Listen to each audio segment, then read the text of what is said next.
Hey, everyone, it's Sal Carola from Remax Elite, and I had Joseph Curcio with me. Joe, say hello.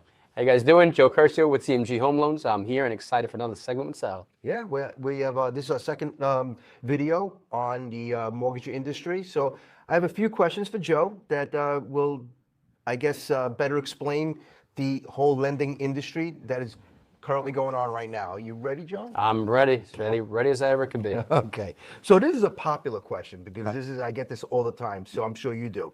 First question, what credit score do buyers realistically need today to get a mortgage? Okay, I love this question because there's so much involved with credit, and it goes off of what's a necessity versus what's a want, right? Right. Necessity-wise credit score, technically you can go down to 500 credit score. Now, Which is not that good. right. Well, what does that entail, right? That's just additional requirements, additional money down payment wise. Okay. Traditionally, if you're on an FHA product, you want to keep minimal money down as a first-time home buyer. 580 is the lowest you want to go down to. But in the grand scheme of things, obviously, the higher credit you have, you might be in a better situation. But as far as the necessity, what's needed, 500 you could really go to. But it's what makes your score 500 is what I'm looking at. Oh, okay. Right. That makes a difference. So it's a loaded question, right? Because I can go down to 500 on paper, but why is your score 500? Okay. Are there any bankruptcies? Are there collections, charge-offs? Have you had any mortgage lates? Those are the bad ones. Those are the things that I'm asking. I want to know why it's that. Okay. It's great that I know your score, but why? Okay. Now, what do you consider a good credit score? What number? Good credit score, if you're obviously you're in the 700s, the higher 700s you are. If you're 760, 780 plus, you're top tier, right? You're 780 or 850, you're the same in the mortgage eyes and how we're lending. So if you're staying in that middle to high sevens, hitting that eights, that's amazing, that's great. Yeah. Not saying that 700, high six is a bad score, but the higher your score, the more credible you are, the less risk you are for the bank, less risky you are, the better a deal or interest rate you're going to get from a bank. So your interest rates kind of depend on your credit score. Absolutely. So think about it in the grand scheme of things. What is a credit profile? What is a credit score? Credit score is going to score me as an individual on my past debt, right? And the revolving debt that I might have, installment debts, and how efficiently I pay my bills. Am I paying bare minimums? Am I paying on time? Okay. All these different things take part in creating that credit score. So even though we say this should be your credit, I'm digging to see why, right? So that credit is going to reflect how well you make your payments. Okay. And then the bank's gonna look at that and say, okay, they make timely payments, right? They make everything a little bit more than minimum payments. We like that utilization's below 30%. All really good things we could tell from the score itself. Okay. And I would imagine certain delay of payments or missed payments affect your credit score differently. Like Yes. A credit card delay is one thing, but if you're delaying on a current mortgage, that hits harder. So score-wise, they're both, if you're, let's say, 30 past the date, right, the due date, and it hits you, it could be a $25 Macy's credit card. It's going to hit your credit in a very harsh way. Okay. Whereas on a mortgage, it's going to do the same thing, except what that's also going to do is it might eliminate you from certain mortgage products. Okay. Right? Because you'll have banking products where bank's not going to want to see that you have one mortgage late within 12 months. They're going to want to see you have 12 months of on-time payments. Okay. So that could affect you in different ways. As far as credit hindrance, any missed payments, reporting any late to your actual credit report itself is going to hurt you. I've seen people who have a $25 Macy's credit card hit them 75 points. Ooh. And we had to do a credit rescore and try to build up their credit again while they're in contract on a house. Exactly. So if you have your auto pay, make sure your auto payments are set up. Do not miss that pesky little payment. It's going to hurt you. That's hard. Yeah. All right.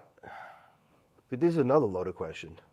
What is the biggest mistake buyers can make before they apply for a mortgage? Ooh, okay. So this is a loaded question, right? So I'm going to give my opinion on this because there's a lot of things that you probably shouldn't do when applying for a house. I'm going to give two sets of it, if that's okay, right? Yeah. One, I'm going to say taking on any additional debt or co-signing for somebody else's mortgage or car or things like that, that is absolutely going to hinder your qualification on a mortgage. Okay. The reason being is that if you just started and you just co-signed with somebody, even they made the first two payments, the bank doesn't know if they're going to existingly make the payments, right? So I'm going to count that debt against you. Okay. So number one, that's a no-no. It's going to hinder your debt to income, your qualifying ratios. On the second chain of things is going to be waiting for perfect scenarios, right? People say, oh yeah, once I pay down some more debt or once my student loans get forgiven, then I'm gonna get approved for a mortgage and get qualified. Although it sounds great, right, and you're trying to be precautious and got to prepare yourself, I would say do not let that stop you, because you saying that, and now maybe you're waiting a year down the road, what's that going to do? That could give you maybe higher interest rate depending on the market. It can give you less inventory depending on inventory on the houses out there, and it might not even put you in a better situation. I always tell somebody, hey, listen, if you want to pay down some stuff and see it's going to increase you and it's going to help you, and you want to wait a few weeks, I say that's great. Let's get you in now. We'll do a soft check on the credit. Let me see what it looks like, and let me run a credit simulator. Okay. So I'm going to run a simulation to see, okay, if you do A, B, and C, this is going to boost your credit here, which is in turn going to give us a better interest rate. Okay. So a lot of people just think if I just pay $10,000 towards, American Express, instead of maybe splitting it amongst 3 cards and bringing utilization down, they think that's going to do them better when in theory it might not. So I always say, let's have the conversation first, and let me help you prepare to get to that point, because that might be able to put you in a better situation than you yourself may thought of. I would imagine paying off some credit card debt would probably be a lot better than paying off, say, a car loan. So these credit questions are always great because they're so loaded, right? Because credit is such an amazing thing. I'll put that word, right? Whereas I can have a $5,000 credit bill and I can pay it down to 0, and my credit could go down. Wow. So what creditors like to see, what banks like to see you have revolving debt. Right. They like to see that you're making your payments back, you're paying on-time payments, but you're not keeping a super high balance. You have a $10,000 limit credit card. If you have a $2,000 balance and you're just making your payments every month, bank loves that. You're being responsible. You're being responsible about it. I can show you have a history of paying things on time. Right. If you zero it out and now you're making 0 payments every month, I don't know if you pay things on time. Right. You might have just never used the card. I don't know. So no credit is also... Yeah. No. Paying everything down to 0 could actually hurt you. Yeah. And then paying things off completely, like getting rid of a car loan or getting rid of a mortgage. If you have a mortgage on your credit and you're paying things actively on time, it'll help build up your credit. Yeah. So there's all these little things, and again, people aren't expected to know that because why would you, right? Nobody teaches us this stuff. No. It wasn't a class in school that taught you about utilization on credit. No. So it's all those little things count. That's why we're doing these videos. Yes, sir. Right. All right. If someone wants to buy a home within the next year, what should they start doing right now? Like a year out. A year out?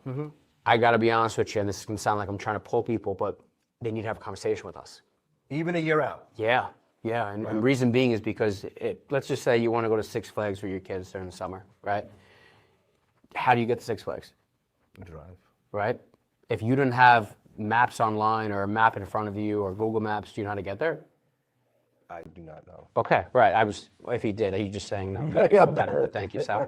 Well, reason why I'm saying this is because you know the destination you want to get to. Now we got to figure out the path to get there. Okay. Right. So if somebody wants to get a house in a year from now, we're going to provide them the directions to get to the house. Okay. Right. So that conversation is always super important. So if I'm going to tell you right off the bat a few things that you should do, it's obviously the more money you save, the more money you can put down the house, cheaper it's going to be.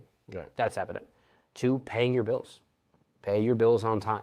Try to minimize debt. You don't have to completely clear it, minimize it. And 3, make sure you have a job that's providing you income or you have some source of income and it's countable. Oh, yeah, definitely. Not that you're getting cash and putting in your freezer because you just did a side job. It's not going to work. But that's why I always say, let's have a conversation first because at least we can prepare them. Yeah.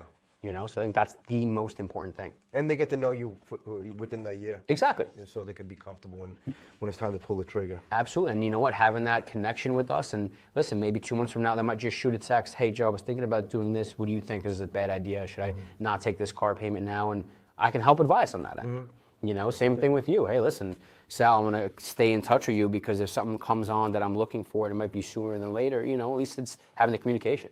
Okay. All right. All right, so this is the last question. I don't know if you want to get into it totally right now, but maybe you could, touch on it a little bit and maybe give some insight on what they could do. But here's the question. Are there any loan programs right now that buyers should know about that many people don't really understand that they exist? My short answer is yes. Okay. Yes, there are a plethora of products specific to different industries, different people, first-time home buyers, state-specific. There's a lot of down payment assistance money out there that is obtainable. You just have to know how to get it. Okay. So the question is yes. And if you're curious about it, ask us. Right. So if right now, if anybody's hearing this and they feel like they could qualify for one of those special programs, rather than getting into it now, because I'm sure there's plenty of them. Right? Absolutely. Give them a call, or just reach out to me and I'll, Yeah, we can help guide them. We can put them on that roadmap to get them to where they want to be.